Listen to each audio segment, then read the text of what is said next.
My name is Solomon Nyarko, a PhD student in history at the University of Miami.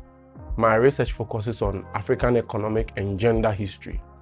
My work examines shea butter production and trade in the northern territories of the Gold Coast, which is now Ghana, highlighting how gendered labor and colonial policies shaped the shea industry's development. The shea industry is a women's space. When I say women's space, one might ask, what do you mean? What it means is that the shea industry is solely controlled by women in every stage of its production, from collection to processing to packaging and then sale in the markets. So women control every stage of the shea industry. Through this work, I seek to challenge the dominant European narratives and bring women to the forefront in order to assert women's agency and women's economic contributions. What sparked my interest in studying the shea industry is because I want to understand how past systems shaped current realities. So basically, I want to understand how British colonial policies shaped the shea industry and then the effect it has on the shea industry till this date. The shea industry has been in existence in African societies for thousands of years.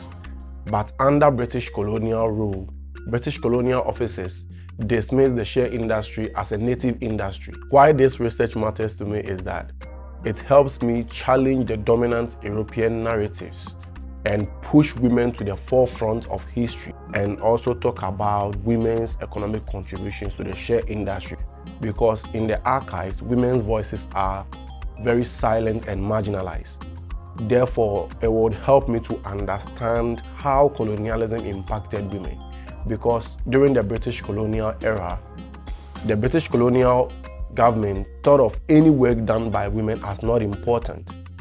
Therefore, I want to challenge that narrative and put to the forefront that women's work was very well important and very well valued in the colonial period of the northern territories of the Gold Coast.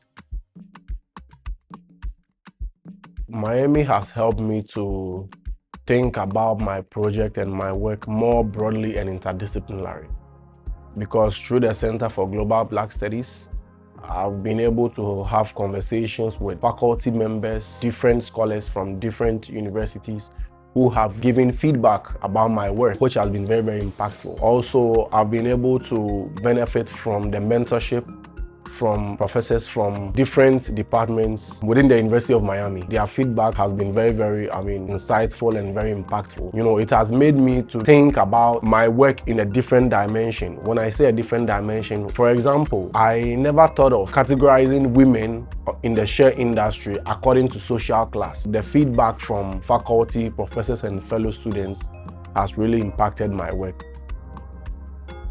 A way in which fellow students and professors or the wider audience can stay connected to my work and being updated is that through my conference presentations in different universities and different organizations like the Center for Global Black Studies. Also, they can stay abreast with my work through book talks that I've had, and also I'm trying to work on a digital platform where I can, keep updating different scholars and professors who have interest in my work. First of all, I would give a shout out to the Center for Global Black Studies for funding my research on shea. I'm very, very much grateful. And secondly, I would like to give a big shout out to Professor Edmond Abaka for his guidance and love and all that. Secondly, I would like to give a big shout out to my senior students in the Department of History, Bright, Nana, Eric, and also to my friends in Ghana, Tabakeli. I give you a big shout out.